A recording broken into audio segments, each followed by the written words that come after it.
यसमा आदि आदि छ आदि छैन पुरै।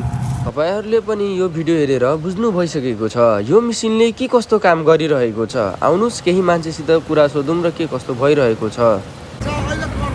हजुर अब यो घाम नउकेसम्म यसमा छँदैछ धेरै रह्यो।